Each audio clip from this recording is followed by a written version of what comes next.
নমঃ শিবায়। মেষ রাশি, রাশিচক্রের প্রথম রাশি মেষ রাশি। আমরা জানি যে 12টা ঘর জ্যোতিষের যে কুণ্ডলী দেখেন তার মধ্যে থাকে। আসল কথা হলো এই 12টা ঘরের মধ্যেই কিন্তু সারা পৃথিবীর জিনিস রয়েছে, মানে যা যা আমরা দেখতে পাই, যা মানুষের জীবনে প্রয়োজন, সম্পর্ক সম্বন্ধ, প্রয়োজনীয় জিনিস, মন মানসিকতা সব কিছু। এবং মেষ হলো এই রাশিচক্রের প্রথম রাশি, কালপুরুষের কুণ্ডলীর মস্তক। কেননা যেহেতু শুরু হচ্ছে সেহেতু কালপুরুষের মস্তক রাশি বলা হয় মেষ রাশিকে, এবং মেষ রাশিকে শৈশব রাশিও বলা হয়। এই 12টা রাশির শুরু হচ্ছে মেষ দিয়ে। দেখুন, আমাদের কর্ম এবং আমাদের কি কারণে পৃথিবীতে আসা, এগুলো কিন্তু আমরা জানি না, মানে জানতে চাই না। জানতে চাইলে কিন্তু জানা যায়। অনেকেই বলেন কেন পৃথিবীতে এলাম জানি না, আমার কি কর্ম আমি জানি না। কিন্তু আমরা কি সত্যি সেটা খুঁজি, সেটা খুঁজতে চাই যে সত্যি আমি কেন এসেছি পৃথিবীতে?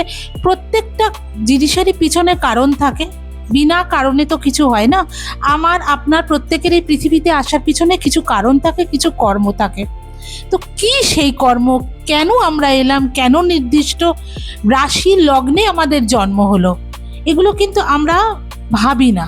হয়তো সাময়িক মনে হলো, কিন্তু তারপরেই কিন্তু আমরা ভুলে যাই। আমাদের জীবনের চলার পথে যত রকমের জিনিস আছে সেগুলোই আমরা মশগুল হয়ে যাই। তবে একটু যদি আমরা খতিয়ে দেখি বা একটু যদি ভাবি, আমরা কিন্তু বুঝবো আমাদের কি কারণে পৃথিবীতে আসা, আমাদের কি কারণে জন্ম হয়েছে এবং আমার কর্মটা আসলে কি। আমি এই নিয়ে একটা অধ্যায় আমার বইতে লিখেছি, জ্যোতিষচরিতে।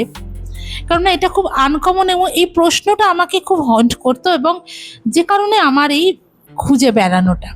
যাই হোক, আজ বলবো মেষ রাশির কথা। দেখুন, মেষ রাশি সম্পর্কে আপনারা যেগুলো জানেন বা শুনেছেন সেই কথা নয়, কারণ আজ তো ইউটিউব খুললেই বা যে কোনো বই খুললেই আপনি মেষ রাশি সম্পর্কে অনেক কিছু জানতে পারবেন। মেষ রাশি এবং লগ্ন, যেহেতু লগ্নও ধরা হয়, কিন্তু আমরা সাধারণত রাশিচক্র বলে এগুলোকে রাশি বলেই সম্বোধন করি, কিন্তু লগ্ন রাশি দুজনের ক্ষেত্রেই একই ফল দেখা যায়। মেষ রাশি রাশিচক্রের প্রথম রাশি, কালপুরুষের মস্তক, শৈশব রাশি। মেষ রাশির জাতক জাতিকা বা রাশি বা লগ্ন দুজনকেই কিন্তু বলা হচ্ছে এখানে। এই জাতক জাতিকাদের মধ্যে কিছু শিশু সুলভ ব্যাপার তো থাকে, যতই বয়স হয়ে যাক তাদের মধ্যে কিন্তু একটা শিশু সুলভ ব্যাপার থেকে যায়। এবং কিছু মানুষ তাদের পছন্দও করে, সবাই নয়, কেননা প্রত্যেকটা রাশির সঙ্গে প্রতিটা রাশির ম্যাচিং হয় না, ঠিক আছে? ওটা অগ্নিতত্ত্বীয় রাশি, মেষ হচ্ছে অগ্নিতত্ত্বীয় রাশি, মঙ্গল হচ্ছে এই রাশির অধিপতি। সুতরাং মঙ্গল যেখানে অধিপতি সেই রাশির মধ্যে কিন্তু তেজ থাকবে, রাগ থাকবে। মেষ রাশির জাতক রাগী, কিন্তু রাগী মানে এমনও রাগী নয় যে রাগের বশে সে খুন করে দিতে পারে বা রাগের বশে সে কাউকে মারতে পারে না, এটা তারা পারে না। রাগ হলো, কিন্তু সেটা সাময়িক, পরেই সে ভুলে যায়। আগেই বলেছে এটা শৈশব রাশি, শিশুদের যেমন নেচার হয় তেমনই খানিকটা এনাদেরও হয়ে থাকে। দ্বিতীয়ত যেটা বলবো সেটা হচ্ছে এই রাশি লগ্নের লোকেদের মধ্যে কিন্তু শক্তি সাহস দুটোই থাকে। এদেরকে কিন্তু দাবিয়ে রাখা বা চমকে ধমকে রাখা সম্ভব না। যদিও এরা হয়তো আপনার সঙ্গে মারপিট করবে না, কিন্তু বুদ্ধির খেলায় এরা কিন্তু বেরিয়ে যাবে, ঠিক আছে? কেননা মেষ রাশির পঞ্চম হচ্ছে কিন্তু রবি, ঠিক আছে? যেখান থেকে আমাদের মেধার বিচার হয় সেটাই হচ্ছে আমাদের আত্মকারক গ্রহ, আত্মাকারক গ্রহ রবি। বুঝতেই পারছেন এটা বুদ্ধিমান হবেই।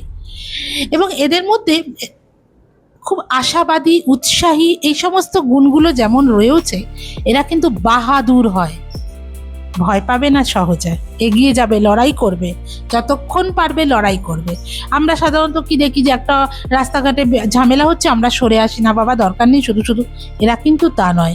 এবং মঙ্গল যেহেতু এর অধিপতি, সেহেতু অনেক মেষ রাশি বা লগ্নের লোকেদের আমরা মিলিটারি পুলিশেও দেখতে পাই, এরাই যায় আর কি বেশিরভাগ ক্ষেত্রে।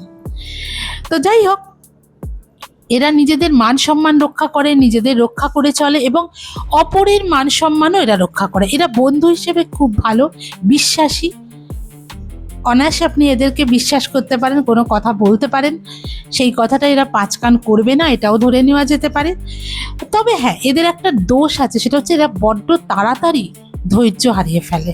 কোনো কাজ হয়তো শুরু করলো, শুরুটা খুব ভালোই করে, খুব এনার্জেটিক ওয়েতে শুরু করে, কিন্তু তারপরেই কিন্তু এদের আগ্রহটা হারিয়ে যায়। কারণ যখনই দেখে যে, দেখুন কোনো জিনিস তো সহজে আসে না, এর মধ্যে পরিশ্রম লাগে, অধ্যাবসায় লাগে, এগুলো লাগে, শুধু শুধু কিছু পাওয়া যায় না। বদনামও কিন্তু শুধু শুধু আসে না। যাই হোক, তো মেষ রাশির লোকেদের এই একটাই ড্রব্যাক, সেটা হচ্ছে এরা বড্ড তাড়াতাড়ি ধৈর্য হারিয়ে ফেলে। এই ধৈর্যটা যদি তারা ঠিক মতন রাখতে পারেন, বা কোনো একটা কাজে সম্পূর্ণ নিয়োজিত না করে ধীরে ধীরে ধীরে ধীরে এগোতে পারেন, তাহলে কিন্তু এদের থেকে ভালো সফল কেউ হতে পারেন না। আপনি যদি মেষ রাশি বা লগ্নের লোক হয়ে থাকেন, তাহলে দেখুন আপনার সঙ্গে মিলে যাবে, 100% মিলতে বাধ্য। এরা ধার্মিক হয়, এরা ধর্মে আস্থা রাখে, এবং আরেকটা জিনিস যেটা এদের মধ্যে থাকে, এরা কিন্তু খুব বিশ্বাসী, মানে আপনাকে ঠকাবে না, টাকা পয়সা অর্থের দিক থেকেও আপনাকে ঠকাবে না। এখন আপনি বলতে পারেন যে মেষ রাশি লগ্নের লোক, হয়তো কেউ আপনার সঙ্গে কোনো রকম সমস্যা তৈরি করেছে, তো সেক্ষেত্রে আপনি দেখবেন যে এই লোকটার হয়তো মেষ রাশি বা অন্য কোনো লগ্ন, মানে অন্য কোনো লগ্ন বা অন্য কোনো মেষ লগ্ন অন্য কোনো রাশিও হতে পারে। তবে সাধারণত যেটা দেখা যায়, এরা কিন্তু খুব বিশ্বাসী হয় এবং ঠক বা জোচ্চর হয় না। মেষ রাশির লোকেদের বিশেষ করে একটা কথা আমি বারবার বলবো, সেটা হচ্ছে আপনারা যাই করুন, যে প্রফেশনেই থাকুন, যেমনভাবেই থাকুন, আপনারা কিন্তু একটু নিয়ম করে একটু বজরংবলীর আরাধনা করবেন, তাহলে আপনার মধ্যে যে গুণগুলো রয়েছে সেগুলো আরেকটু ভালো করে ফুটে উঠবে। এবং যে বাধা আপনি ফেস করেন, এখন তো মেষ রাশির 7.5-তে ঢুকেছেন, 7.5-র এমনিতে কোনো কাট নেই, লোকে বলে ঝোম যজ্ঞ হ্যান ত্যান, ওগুলো কিছু হয় না, জানেন তো, মানে এগুলো জাস্ট মানে বলতে চাই না এগুলো পয়সা নেওয়ার একটা ফন্দি, কিন্তু 7.5-র একমাত্র কাট হচ্ছে বজরংবলীর আরাধনা করা। এটা আপনি ঘরে বসেও করতে পারেন, কিন্তু সব থেকে বেশি এফেক্টিভ হচ্ছে যাদের 7.5 চলছে বা মানে মঙ্গলের এই মেষ রাশি লগ্নের লোকেরা, আপনারা একটু কষ্ট করে বজরংবলীর মন্দিরে যাবেন শনিবার সন্ধ্যার পর। দেখবেন জীবনে যা যা বাধা আসছে একটু দর্শন করবেন, দরকার হলে একটু সংকল্প করাবেন একটা নির্দিষ্ট অ্যামাউন্ট দিয়ে। দেখবেন আপনি জীবনে যে বাধাগুলো আসছে, মান সম্মান নিয়ে যেখানে টানাটানি হচ্ছে, সেগুলো আপনি চলে যাবে। এগুলো কি জানেন তো, এগুলো আমাদের এই ছোট ছোট জিনিস যেগুলো আমরা জানি না, সেইগুলোই আমি বলার চেষ্টা করব। এরপর আমি 12টা রাশি নিয়ে বলবো, যেরকম সময় পাবো আমি নিশ্চয়ই বলবো।